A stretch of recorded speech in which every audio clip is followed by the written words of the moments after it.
Welcome back to the Doomsday Clock, where today we'll be discussing the 2018 film Ant-Man and the Wasp. My name is Eric, and I'm as always joined by my co-host, Jack. Hello, I'm Jack. It came out in 2018, right? Yes. Okay. This came out months after Infinity War. What an And then, insane follow-up. I want to say this was like July. We'll look into the game. I want to say this was like July. It is, July. Which is, and then we had, I believe, no releases until Captain Marvel, which is next week. Yeah. And that was like January 2019, I think. Mm-hmm. So, January, February. So, weird. Kind of crazy follow-ups, but... Insane follow-up. An insane choice to follow up. But we'll get there. Yeah, we'll talk about it. Who won last week? Was it you? I want to say I won last week. Yes, I did. Okay. Man, I don't really care. I don't really know for either, honestly. I have no idea for either as well. Let's just do. Let's keep it spicy. Let's do box office again. Also, this is the first pod that I'm not recording from a Verbo in like months. Congratulations. That's so exciting. I have an apartment now.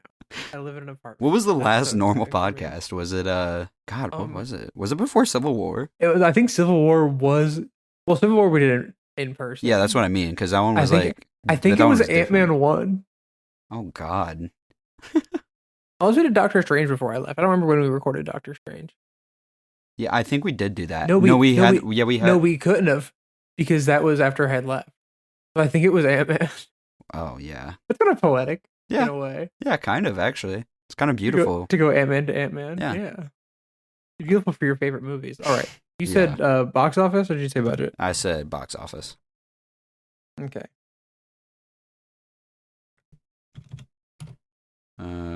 I just, in my heart of hearts, like, I want to say this movie made a lot because of Infinity War, but in my heart of hearts, I can't put a high number in front of this movie. That's where I'm kind of struggling right now, because, yeah, it's followed Infinity War, but it's also Ant-Man and the Wasp, you know? Yeah. Man.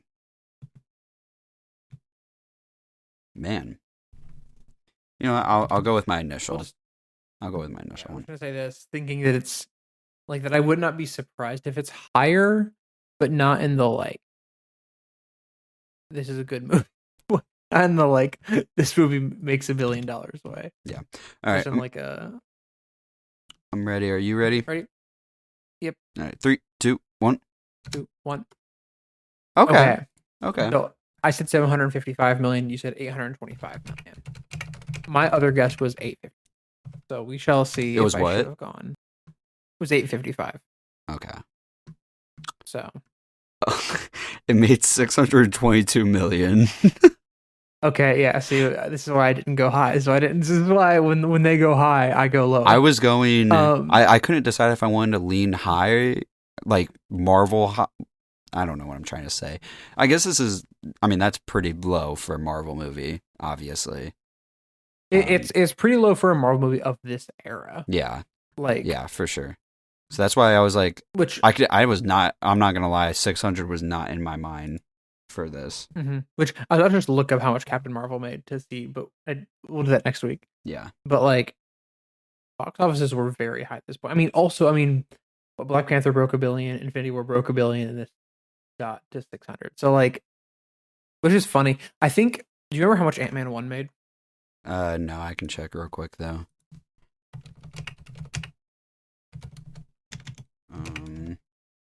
Actually, we'll play a little mini game here. I'm not looking at the number. You think it's higher or lower? I know, because I just looked it up. Oh, okay. Never mind. It's lower. It is lower. Which it's 519. So like, this did make more than the first one by 100 million, dude. Like it's a good amount. Yeah, I'm trying to remember how much Quantumania made right now. We'll get there. We'll see. I don't know about that one. I don't really care. We'll see in 6 months. Yeah. God, 6 months? Oh my goodness. I don't know. When is Quantumania? It's pretty Quantumania. late on, right? I'll lock in the second half schedule after Loki season 1, which are like halfway. Okay. So September is currently, we're gonna do Quantumania sometime in September. Jesus. So almost. About 4 months. Yeah. All right. Whatever. We're good. Yeah. Do you want to go first? Okay. Or you want me to go first? Yeah, go ahead and go first. Talk about what I think about this movie. I think this movie's fine. I think that okay. So here's the thing. The issue with this movie is, in fact, the exact same issues with the first Ant-Man.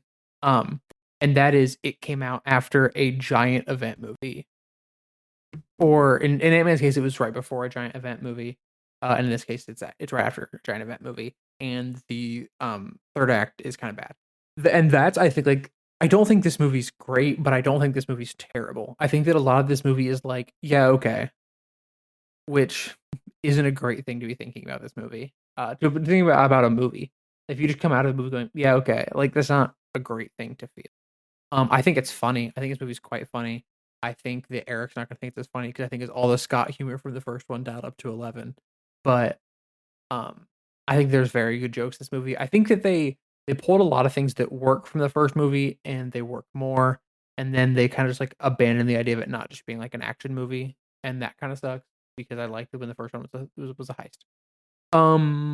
But other than that, like, yeah, I enjoyed it fine. But it does have the unfortunate side effect of coming out directly after Infinity War, and you just kind of feel like, okay, but this kind of doesn't matter right now. Until the I do like credit sequence, I guess. Yeah, I do like that it's more grounded, though. I will say, I think that it kind of has like a small stakes feel for most of it, and that's, I think, a good thing to have for a Ant-Man sequel. Eric, Well, what do you think I think about this movie? You didn't look at my letterbox, did you? I did not know because I finished it before you. Okay. I think the humor doesn't work for you as much. I think that you're annoyed by Scott. I think that you like that there's more Luis. I think that you have a problem with the villains. And because I have a problem with the villains, so I'm guessing you do too. And I think that you think that the action's pretty good and that it has some levels of directorial sauce, but you just kind of wish that it was better. But I think that okay, I'm going to make the call right now. I think you like it more than Ant-Man 1. Well, I got news for you. I used to think this movie was like on the level of Ant-Man 1. I think this movie kind of stinks. I'm not going to lie. I did not have fun watching this movie. Dang. Which we'll get into. I feel like most of my stuff is like kind of specific stuff, so I guess I'll just say, to me, this is the Thor: The Dark World of this phase. That bad? It's well, for me, I don't even think like Thor: Dark World's like terrible. It's just boring. It's just kind of boring. And I think this movie is kind of just the same tier. Okay, I'm looking at this phase. Yeah, somebody's got to be. Well, somebody's got to be, and I think this is a way closer analogy to that movie than previously thought. I think you're right. So I just realized that Phase 3 has 2 Spider-Man movies. That's awesome, man. Dude, that was the day. Keep going. That was the day. And we had Guardians movies like basically like 2 years apart. Come on, man. Anyway, sorry. You keep going. No, you're good. I was pretty much done. I think this movie kind of stinks. I think it's very comparable to Thor: Dark World, and I will be making my case throughout this episode. I think that's not ridiculous. Can I ask if I'm right about what you think about the humor? Yeah, I don't think this movie's funny, except for Luis. I think this movie has some really good jokes. I think this movie has some. There's a couple good moments. Like I think Hank has a couple good jokes. Surprisingly, Hank has some bangers. But other than like Luis, no. I do not find Scott like funny at all in this movie. Yeah, which is crazy because would you say like on average you're a Paul Rudd fan? I'm not really like. Let me look up his movies. Because like I just don't know if I've really watched a ton of Paul Rudd. How many movies? What else is it? He's in Sausage Party. I'm now realizing that I don't think I've seen Paul Rudd in many movies. That's what I'm like, because I guess he's an Anchorman. I've never seen that. Who is he playing? Perks of Being a Wallflower. That I don't know. Oh, you know what? I am a fan. He's in Monsters vs. Aliens. That movie's peak. Night at the Museum? Is he really in the museum? That's what it says. I don't know who he plays in that one. Who does he play in this? So many things. Mr. Anderson. Paul Rudd, where are you at in this movie? He's Don. Night of the Museum, Don. He looks like a sleazy, like, businessman guy. So I don't know. Well, Paul Rudd is, like, trying in this movie, so I don't know if it's really a Paul Rudd issue. That's true. So I don't have a problem with his acting. I actually think the acting in this movie is pretty solid throughout it. Mm-hmm. I guess that's my non-spoiler review. We can start talking about it now. Yeah. Okay. So I was talking with a friend of ours yesterday about how like de-aging tech has like gotten worse. Yeah. It was this morning I was talking to him. The de-aging in the beginning of this movie is impeccable. Once again. Yeah, I was trying to watch it too. And I think it looks good. So I think he said, and I agree with him, nothing looks better than Kurt Russell at the beginning of Guardians 2. Obviously. But once again, like the de-aging, I don't know what they've got in the Ant-Man and the Wasp like playbook, but the de-aging is very, very good. Yeah. I agree. I think it looks good, so. Yeah. On the opening, I think this opening's fine. I do like that this is framed as Hank telling Hope what happened. He's not just like narrating it into the void. Like he's like, "Hey, let me tell you what really happened to your mother." I think that's a good like way to set up this movie and start this movie. I think it works pretty well. It's a little repetitive to me because this is like almost shot for shot the same scene, just a little different. It is what happens in the first one. Yeah. So I'm kind of like, it just has Michelle Pfeiffer's face in it now. Yeah, except now they actually cast her as someone. So yeah, that's fair. But and then I think it works fine. My thing is also like nobody remembers Ant-Man. Yeah, nobody remembers Ant-Man.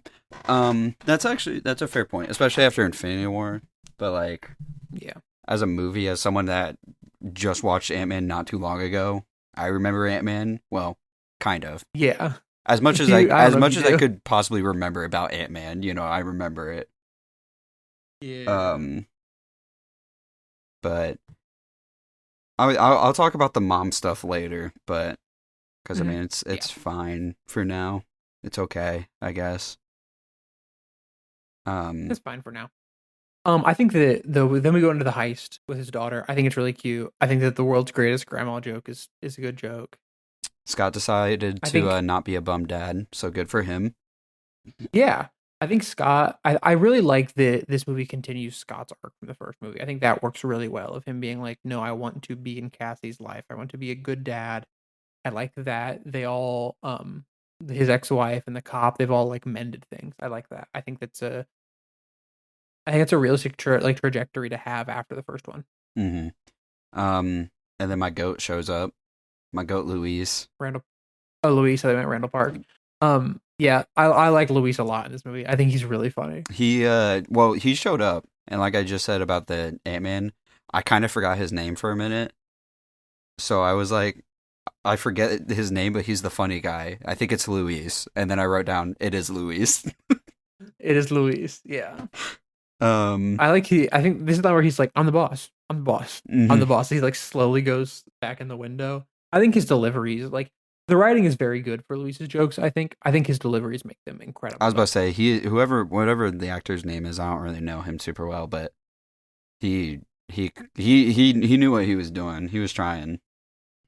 So his name is, I don't know how to say Spanish, but his Michael Pena, I think. Pena. Okay, I was about to say Pena. I believe it would be. Yeah, because that N has like the fancy squiggle. I'm sorry, I took Latin in high school, guys. We did take Latin in high school. We did, yeah. Actually, I've not seen him in like anything else. I don't think besides these movies. Yeah, which I mean, he's a side character in he's Kai in. Wait, what? He's Kai in the Ninjago movie. Really? Yeah. I've seen him in The Martian. He's in The Martian. Oh yeah, I did know that actually. My dad watches that movie all the time. Which I mean, he's in like a D-list. He's a side character in like a D-list Marvel movie. So I mean, it happens. Yeah. Happens to the best of us. Um, but What do you think, Jimmy Woo? I like Jimmy Woo. I think he's fine. I wish he was I think he's like funny. in the movie more because he's really not around.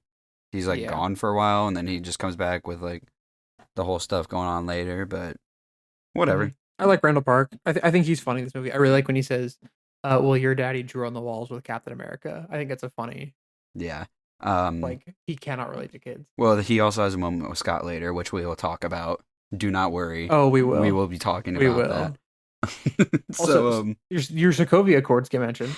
Yeah. Put that one up on the tally. But I mean, like, does it really matter still? Are we still trying to pretend like they matter? This dude's in his house on a house arrest for like 2 years. That's the slap on the wrist we're really giving him. Like, oh, they don't matter. I also they do get mentioned. Do find it very funny that because Cap like goes out of his way to save everybody there in the prison, and they're on the same room. Mm-hmm. I guess he just didn't do that for Scott. So okay, he said so. Randall Park in this scene says that Ant-Man and Hawkeye cut deals to go on house arrest for 2 years, rather than like run away with Cap because they wanted to be with their families. So did that happen after Cap already showed up or before Cap showed up? It had to happen before. Now that we don't know. Because if it happened after, that's just dumb. Because they could have just gotten away. Yeah, I'm going to go with before. Okay. Steve, show me before. Jimmy Woo being a youth pastor is funny, though. I'd never caught that line before. It's a very funny line. The way he delivers it is really good. I think Randall Park, I think that he's very good in this role. I think he's very funny.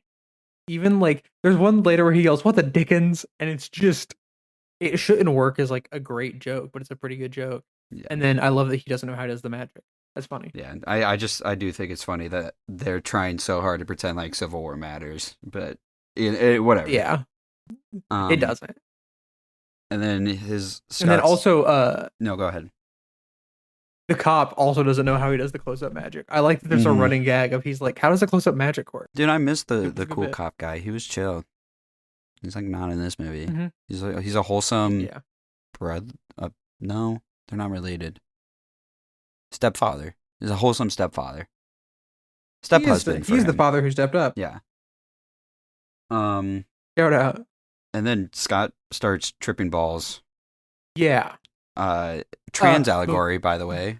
If we want to go there. I don't know.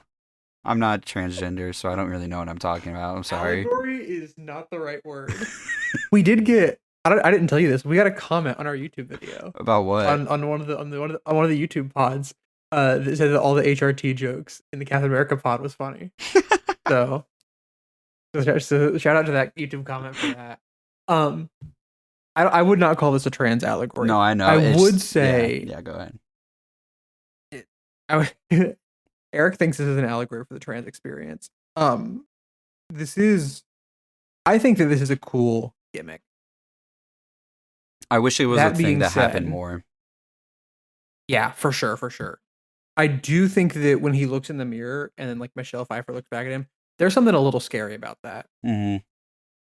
That's a metaphor for the trans experience. Looking in the mirror. And that's kind of what I was talking about. That specific shot. I'll give you that one. Mm-hmm. But I think the vision's cool though. I like it. I'm okay with the idea. It's just kind of weird that it's just now happening. I know they explain it as like, oh, we punched a hole or whatever later, but it's like, I didn't see the wisp things flying around in the first movie. And I know that's the scene that they're talking about, you know? Mm-hmm. And then I wish we needed an inciting incident. Yeah, I just wish if we're gonna do the visions thing, like he's tripping balls and stuff, we do it more, you know? Because it only really happens now and then once later, and then it doesn't happen again. Yeah. If it was like, oh hey, now that the quantum tunnel's open, it just happens all the time. That is funny. Yeah. Like I think you can do a lot with that. That's fair. And dude, imagine this movie with like Paul Rudd being possessed by like Janet every now and then. That's very funny. That's what I'm saying. Possessed by the spirit of Michelle Pfeiffer. Mm-hmm. We could have been cooking. But when then Scott gets kidnapped. Yeah, Scott does. Great. Good for him. Okay. One, small car, awesome. I like that. I like this gimmick of this movie. I think the growing and shrinking cars, I think they play around the size stuff a lot in this movie in a way that I like. Mm-hmm. I think that the joke of Luis thinking Scott turned into an ant is very funny. Mm-hmm. How do you feel about the relationship between Scott, Hank, and Hope at the beginning of this movie? And actually for most of this movie. I don't know. I'm kind of mixed because I feel like the chemistry is just kind of weird. Like, yeah, it's I don't know how to put my finger on it, but I think they all had really good chemistry in the first. In the first one, yeah. And then here, it's kind of off. Mm-hmm. And not in the off of like, oh, they're kind of mad at each other. Just like off is in kind of weird. Yeah, that's it's like should make sense story wise that why they're off, but it doesn't feel like that's why it they're goes off. Beyond that. Yeah. Yeah. But this movie kind of made me stop liking Hank a little bit more. I'm not gonna lie. Good. Now you understand the comic experience of being a fan of Ant-Man. And then they're I do think that I don't know. Go ahead. There's a good joke here where he says, "We think that like when you're down there, you entangled with Janet," and he says, "Hank, I would never do that. I respect you too much." Mm-hmm. I think that's a good joke. Well, it's like also Scott wants to be friends with them so bad, and all they do is just use him and then tell him what to do, and then get mad when he doesn't want to ruin his life for them. He did kind of ruin their life. Yeah, and but then for this experience, he's done literally, like later in the movie, he does literally everything they asked for and more. And then they're mad that he is like, can I please not get in trouble for breaking a house arrest? Yeah. Yeah, I think like the one thing that really doesn't work for me when it comes to them is like, yes, Scott going to Germany kind of blew up their lives in their face. They're on the run. Mm-hmm. Would they not have been on the run anyway with the Sokovia Accords? Yeah, exactly. It's really not his fault. Because it feels like she's been wasping around. Mm-hmm. And so I feel like, yes, directly, like, it is Scott's fault, but within 3 months, it would no longer, like, you would have been doing this anyway. Yeah. How did Scott even have the Ant-Man suit for Civil War? That's a good question. Okay. I don't know. Because I think we all assumed that they were still working together and stuff. Yeah. But I don't think they were. I do like that this means that there are consequences to Civil War for Scott personally. Mm-hmm. By the end of this movie, there's not. But like he has to kind of like get over that. For a little bit there is, you know. Yeah. Which is also, you love to see. You love to see like threads in movies continue to play with. Mm-hmm. Hope does not understand hide and seek. No. She hides in the same closet. And Scott calls it out, but I wrote a note about it before he called it out. So. Yeah. And then, but this is also kind of the point in the movie where the whole motivation is to find the mom, you know? That's like the whole movie. Mm-hmm. Yeah. I don't know if it works super well. And I know this is like a lame thing to say, like, oh, the whole point is that they're trying to find their mom. Like, obviously, they would want to do that. But it's just kind of when she's not in the movie, you know, we don't get to see her side or anything. I think you add some visions and it works. I think that the finding mom side of things works for me. What does not work for me is like Ghost. It's a solid foundation for like an obvious motivation, but like it needed sauce. It needed something more there. Yeah. And we didn't get that. No, we did. We do not get that in this movie. But how we meet with Walton Goggins? Yeah, we meet the ghoul. The ghoul is here. So this is pre-ghouling, obviously. Mm-hmm. Chekhov's Altoids get set up. Yeah. I think this is a pretty good action scene because I think that every time that Hope fights in this movie, you get to see someone who like really knows what they're doing with the shrinking tech and is inventive with the shrinking tech fighting. And that's fun. I do actually like the writing for Walton Goggins' character. Was it Sonny? Is that his name? Walton. Yeah, his name's Sonny. Yeah. I kind of like it because he's just playing like the typical Like he's playing his corporate typical villain. character. Yeah. Yeah. But He's great. I think he's great in this movie. I would not change a thing about him. Yeah, I like that Hope like tries to leave the money after the fight. Yeah. You know, just to do it, but yeah. Mm-hmm. Ghost has aura in this scene. Yes. I will Ghost not has argue so that. much aura in the scene. And then she just destroys them. Mm. She like the hand through she put her hand through Hank's throat, I think. That's tough. That's tough. I ain't gonna lie. That's tough. That's so tough. And then dude Scott wants to go home so bad. He's just like, let me go home, guys. They can show up at any time. Like, I get why they've kidnapped him, but at the same time, it's like at a certain point, you are going to like fully ruin his life. That's what I'm if saying. They get there and he's not there. And like, I get it, he's the one that had a vision, but like, he don't know that lady. That's not his mama. You don't know that lady. And at this point, they don't even know that like she put like a map in it. Yeah. Louise carries in this movie. Ex-con. Obviously. Yeah, Louise carries this next scene. I do like. There's like a musical stinger when the guy mentions Baba Yaga. Dude, that's funny. Y'all seriously don't know who Baba Yaga is? Have y'all not seen John Wick? Are we serious? We all know who Baba Yaga. We know the folklore of Baba Yaga. Shout out to the House of the Chicken Feet. It was at this point in the movie though that I'm just like, Scotch, you're just a side character. You're just here, bro. Yeah. He gets dragged around in this movie. Literally. They 100% could have taken him home. Mm-hmm. He straight up does not need to be in this movie for like way too much of the movie. Yeah. This movie, they should have called the first one Ant-Man, the second one The Wasp. Mm-hmm. And then the third one Ant-Man and the Wasp. I'll rock with that. I think that's cool. That'd be sick. So then we meet Bill Foster. Scott calls out, we look like ourselves at the baseball game. That's a good joke. Like, that's funny. They do. The conversation with Bill means nothing. I don't even remember who this character is. Was there? Bill Foster. Okay, yeah. It's just technobabble for like 5 minutes. Dude, it was pissing me off. It was so annoying. It's just nothing. Because the amount of take a shot every time they say quantum in this movie, you will die. You will die. You have alcohol poisoning. Like you're cooked. Yeah.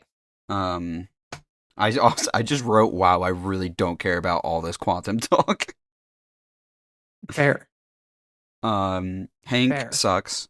I don't like you, Hank, anymore. Yeah. Also, we got nanosuit helmets, by the way, in this movie. I don't know if you caught that. Yeah. Why? The physical helmet was so cool last movie. I love the physical helmet so much, and now we're just in nanotech hell. Yeah, I liked how he like would rip the bottom half off, you know. And I thought that was cool.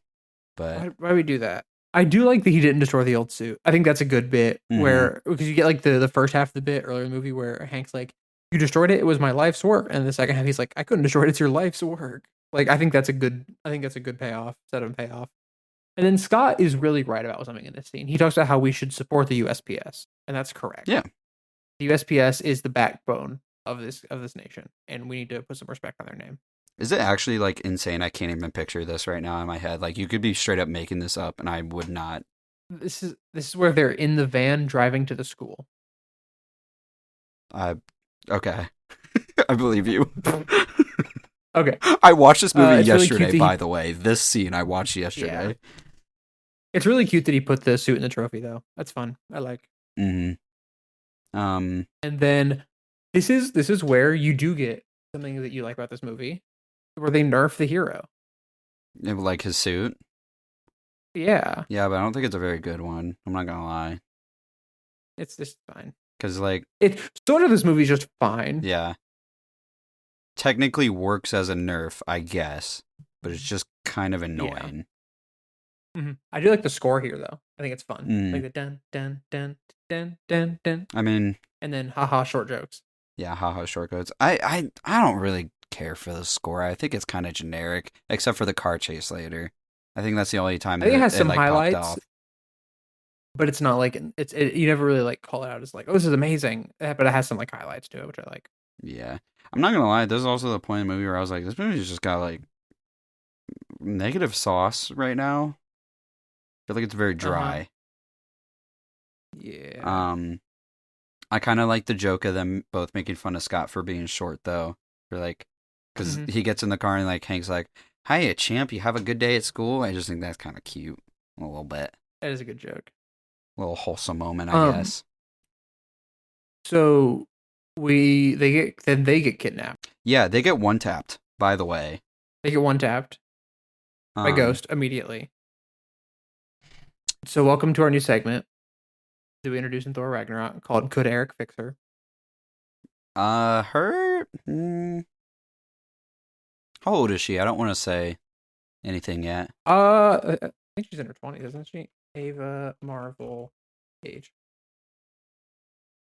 movie. She's born in 1989. Oh, perfect. Okay. Yeah, the actress was perfect.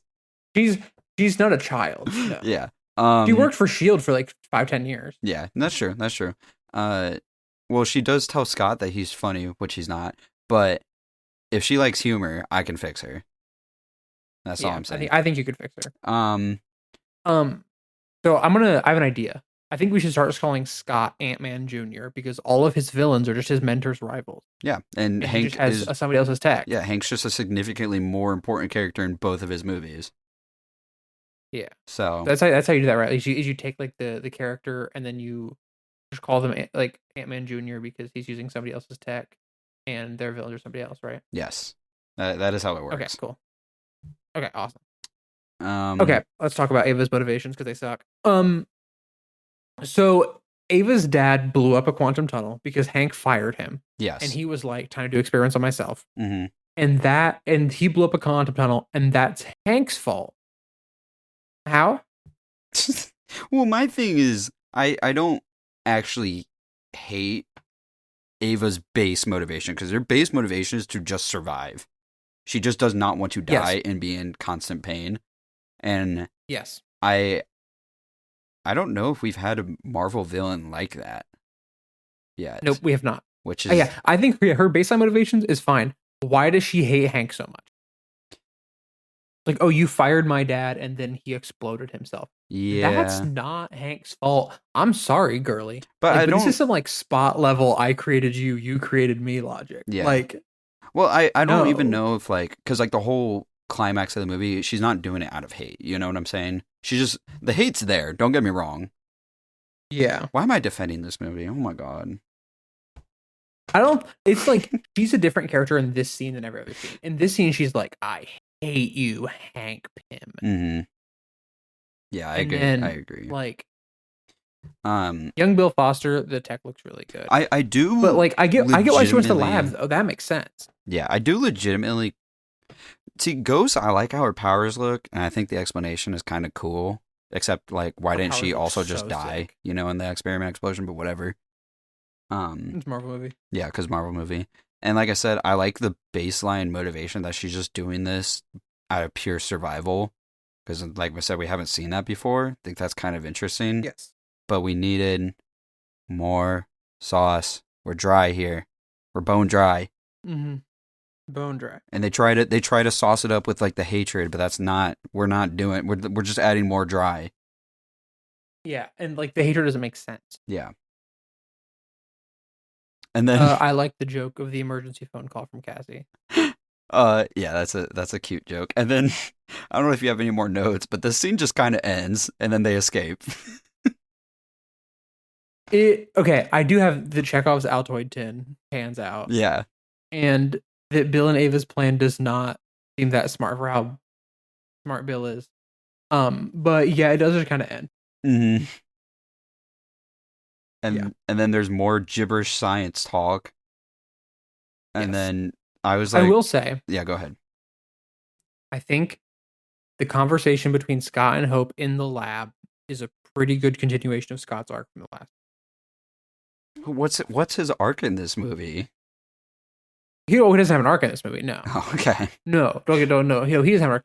I think it's a good continuation of Scott from the last movie. Okay. Because I was about to say, I don't really think anyone has a character arc in this movie.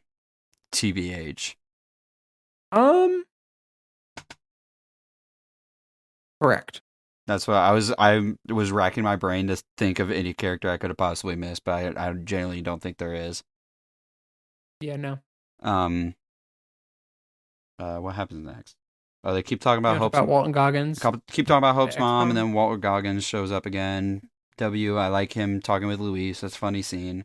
Who are you, and why do you know so much about car wash protocol? It's a really funny line. And then they're talking about giving him the truth serum, and Luis goes, "Well, I have a lot of allergies, so you might want to think about that." The whole truth serum bit is very funny. Yeah, I was about to say, this is like low-key the best scene in the movie. He's like, it's not truth serum. Mm-hmm. They're like, well, sounds like truth serum. If it walks like duck and talks like duck. Yeah. And then we cut to Bill. Unless you had more to say there. Yeah. But go for it. I will say, Ghost makes sense. Bill is very confusing to me because he's willing to sacrifice Janet, but not Scott's daughter. But not Scott's daughter. He's willing to, like, he doesn't want to kill Hank later. Like, I'm confused. He doesn't make sense. And now Ava's going to die in a couple weeks. Yes. That's now the, like, timeline we're on. He went from her being like, I'm getting worse, and him being like, I didn't want to tell you, but we only have a couple weeks left. And it's like, what are we doing? It's very confusing. I won't lie. This is where I was like, man, the CGI on her powers looks really cool, though. Yeah, no, I think it's cool. It shows like future and past and stuff like that. I think it's cool. And like alternate. Yeah. Louis' story time. I love. Great. I love that. He's in a difficult place emotionally speaking. Good joke. For some reason, there's an FBI mole for Sonny, I guess. No, that checks out. Sure. Yeah. Sure. Whatever. Because he, at the beginning, said he had a little birdie at the FBI. Oh, okay. I guess I forgot, but... and then Chekhov's close-up magic. Which oh, yeah. I forgot. It's every scene he's in, he's hilarious. And then... this is where Janet possesses Scott for a little bit. Yeah, this is the best kind of like Janet scene we get in the movie. Hank and Scott Janet should have kissed, but that's my take. That would have been awesome. That would have been so awesome. Yeah, I think the possession is cool, but we should have like had more stuff leading to this. This should not have been like 100% the only other thing in the movie. It's a good performance out of Paul Rudd. Yeah, that's why I don't want to say like this is like I don't think Scott's funny because of him, because he like is clearly trying. Yeah. Also, real quick, so Luis mentions that Scott puts plates on the top rack in the dishwasher. Yeah. Who does that? That's insane. I put that down in my notes too. Who does do that? I don't know. And then this is the part where I said Scott did literally everything the other two asked and needed them to do. So like he should be allowed to leave and salvage his life a little bit. No. Yeah, 100%. Like why we're seriously pissed at him for this one. And then Cassie starts playing interference. That's my goat. Mm-hmm. Like a lot. Good joke. I don't know why Hope just doesn't always have the Wasp suit on right now. Like this is go time. We need to have the Wasp suit on, homegirl. Yeah, no good answer. Apparently it's nanotech. So I guess you should have just kept that shit on though. IMO. It's a pretty good plan from the feds though. Hey, surround the building, and then when they shrink it, then we move in. Mm-hmm. That's pretty good. Yeah, pretty smart. But I was very surprised that she like just doesn't have the suit on. I was like, are we serious? It's go time. Yeah, like what are we doing? Yeah. So this is where Ghost like jutsus a guy. He just punches him in his chest and he just goes down. Yeah. What's that power? I don't know. Did you kill that guy? He's an assassin. I don't know what happened. What's next? Oh, then Scott and Cassie have a talk, which I think is cute. Yeah, I didn't write anything here. Not gonna lie. Good dad talk. I like it. I did bring up the question: does making his daughter lie to the FBI make Scott a bad dad? But like, it's the feds, so I'm okay with this. It's the feds. I really like Scott breaking Hank and Hope out of prison. I think it's a really good like inversion of the first movie. Yeah, I caught that. I caught that too. I said that's actually kind of a neat idea, I guess, if we're doing that.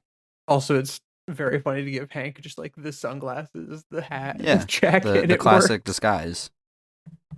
Mm-hmm. This movie's has like a million things, and it's only like 2 hours long, by the way. Yeah, this movie's very tight. I will say that it may be sauceless, but it's quite tight. I like the 2 hour runtime. I'm not gonna lie. Yes, it's especially welcome considering about the runtimes we're about to have in Endgame. Mm-hmm. Hank going and like doing the dive is truthfully the only logical choice. Yes, I agree. Why was he not doing it in the first place? He made perfect sense. Yeah, literally. Why? Like, what are we doing?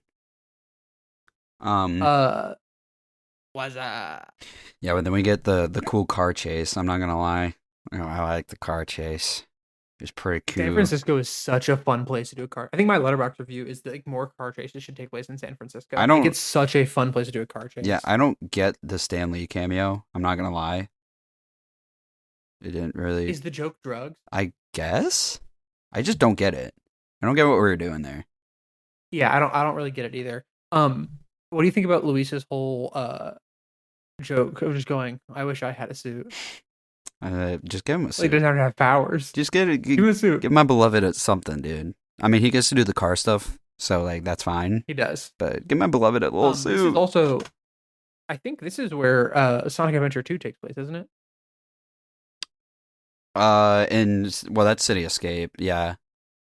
City Escape? I don't know if I think it's just a San Francisco-based town. Like, I don't think it's a. Okay. I don't know. Where does City Escape take place? What does he say when he jumps out of the helicopter? Where does City... Central City, that's what it's called. Okay, so it's not. I thought it was... No, I don't think they go to any actual real base, like, real-life locations at Sonic games. Do they go to San Francisco in the Sonic movies? Yeah, because those take place on Earth.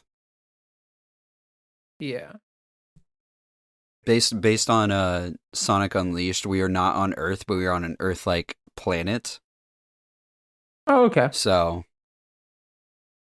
it's good to know. Mm-hmm. Interesting. Where are we at? Oh, the quantum realm stuff still looks cool. Okay, real quick. I gotta jump back a little bit. Scott gets like thrown through a wall. Mm-hmm. He's just a guy. Yeah. I feel like that should knock him out way more than it does. And I know that I'm like looking for logic in my Marvel movie, but like, come on. Well, I was also thinking too, like they shrink. They can just shrink the car and like go away. Like y'all can just hide somewhere. Y'all tiny. Yeah. I will say like this whole action set piece with like Ant-Man and the Wasp like flying around, hitting people. I think it works so much better than the Yellow Jacket fight in one. Yeah, I would agree because this one's more dynamic. It's so much more dynamic, and it's really fun. I think that Ghost is a really good power set for countering these two. Mm-hmm. Also, I like pulling Giant Man out here. It's fun. Yeah, it's cute. I'm fine with it. I like that. Also, this isn't the first time we've seen Giant Man because it would feel a little underwhelming if the first time we saw him is in this scene and not later with like the boat. Yeah. Also, when Hank hits the quantum void, it just goes full silent. Yeah, it did that in the first one, I think, too, didn't it? Mm-hmm, I think so. I think that's cool. Okay. Now we're caught up with what you said, and you are correct. The quantum void looks like a mess of CGI in like such a good way. Mm-hmm. I really like how it looks. Yeah, I also kind of like that his mind just immediately folded. Yes. Yeah. But she just has magic hands to bring him back now. Okay, 1 second. I'm gonna go back a little bit. I like the joke where he goes stoink, and he like flicks a guy. That's funny. The ant massacre from the seagulls is a funny joke, but it feels weirdly out of place in this part of the third act. Yes. And then I like him becoming huge. I think that's like a really good payoff of like him just being giant. I think that's fun. So Janet looks awesome in this movie. The suit, like the white suit she has, the white cloak, cool. The Wasp's like helmet, all that kind of stuff. My question is, did the same amount of time pass for her as in the real world in this movie? I believe this gets answered in Quantumania. Okay. I was about to say, because based on Endgame, that's not how the quantum realm works.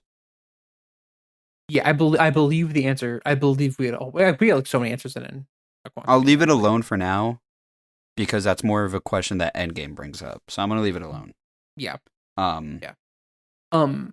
Scott passing out after becoming Big Mode is cool, but I think this is where the movie really started to drag for the first time. I don't even really think it's that cool. It's just he says it like early on that like when he grew big in Civil War, he had like take a nap for a week or something. Maybe cool isn't the right word. I think it's like it makes sense, but like just like the ending of this movie starts to drag for me. Yeah, I did say this movie. It would be really crazy and hard if Janet immediately gets killed after being saved by Ghost. That would be. That'd be crazy. But she's got magic fingers, so it's why okay. Why does she go full murder mode, Ava?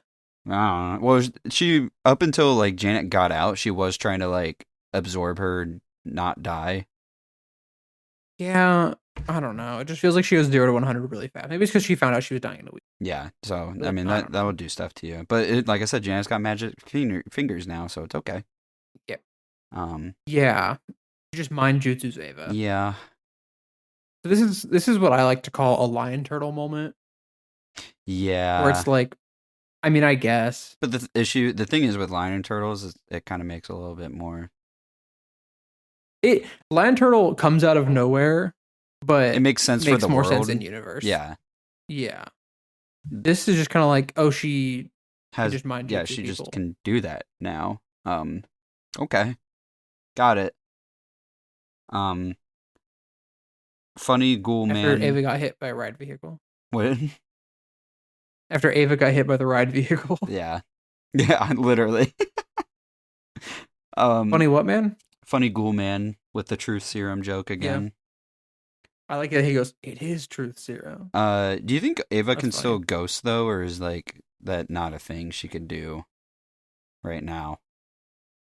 I would assume she can. Okay, so she's like not dying, but she can still go ghost. I would assume so. Okay.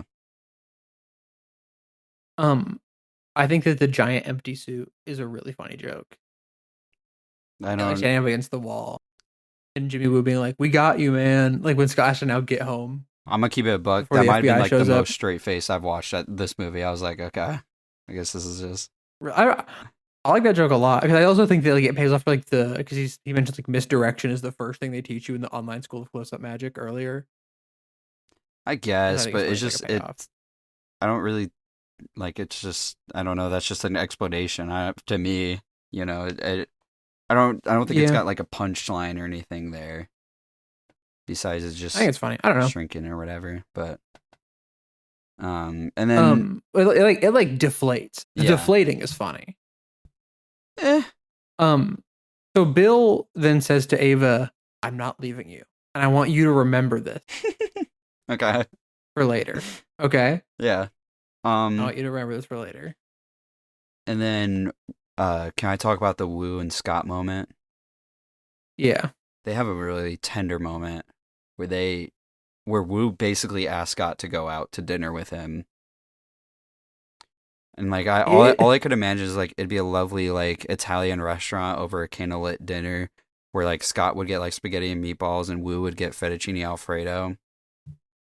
Mm-hmm. And they would do like the Lady and the Tramp thing, you know what I'm talking about? Yeah. That's all I can picture with that conversation. And what about you? I really like the joke where he goes, "I'll be seeing you," and he goes, "Where?" Literally. And it leads into that. I think the delivery is really funny. Bedroom, obviously. 40 works in Scott Lang / Jimmy Woo. 40? On Archive of Our Own. 40. Well, this movie didn't make much, so it makes sense, actually. Saying it didn't make much, and it made $650 million. Comparative. Semantics. I have read niche books with more works than these two. Yeah. This one's tagged Omegaverse. But IMO, this is like the most nothing ending ever. I did not feel a single thing here. I'm like, yeah, because it's not like he reunited with his daughter. Yeah, Like he's been chilling with her the whole time. they just ultra win here, and then it plays "Come On, Get Happy." It comes back. Yeah. I like that song was diegetic at the beginning of the movie. That's fun. I'm just like, all right, I guess. Yeah. And then the post-credit sequences happen. So I saw this in theaters. Mm-hmm. Saw this movie in theaters. I thought that Scott got dusted on his way down, which would have been. This is still sick. I was gonna say this is really cool. Really. I really like this post-credit scene. This in the theaters was a Mm-hmm. But it does beg the question. So just because he's on house arrest, they can't call him for Infinity War, because I feel like that's a scenario where you might need a little bit of help, a little bit of Ant-Man. Yeah, and maybe he could do a certain thing. Mm-hmm. Maybe just like defeat Thanos. Yeah, but we can talk about that with Endgame. Yeah. We can talk about that. That's more of an Endgame thing, I guess. So yeah. Let me read my notes real quick. I on the drums funny. But like, why is it the post-credit scene? This should have just been like an ending of the movie. Okay. So he's on the drums because the ant's still going around Scott's daily routine, but then like on the TVs is like the snap happened. That's cool. But that is also a post-credit scene. I like that. I really like that post-credit scene, actually. And then I also like that there's a question mark on Ant-Man and the Wasp. Yeah, returning. I will say, I do think it should have just been Ant-Man will return with a question mark, because Hope is dusted. Mm-hmm. So I don't like now. Look. Nobody watched the end of Infinity War and went, "I can't believe Spider-Man's dead forever." Yeah, literally. But I don't know. I think maybe you should sell it a little bit more. Yeah, that's the movie. That's the movie. You know what I realized before we go over any movie? I'm excited to watch Endgame again. Yeah, I actually kind of am. This movie, okay. I'm gonna talk a little bit about my personal relationship with this movie. Before I give my review, if you don't mind. Yeah, go for it. I actually find this movie very fun to just throw on. This is for me a very low stakes movie to just throw on in the background, while I'm like building something or whatever, because I think it's a fun enough and funny enough movie, for me. Now, that does not mean that I think this movie is without flaw by any means. I think this movie is heavily flawed, which stinks. But like, I think it's a fun movie and a fine movie to put on. That being said, I do think it has a lot of flaws. I don't really like Ghost's. I like Ghost's initial motivation, and I feel like she kind of goes off the rails a little bit. I think that not everything works in this movie, and that sucks. I think that the lion turtle moment with Janet just jutsuing Ava's mind has always read as weird to me. But I think this movie is very inoffensive.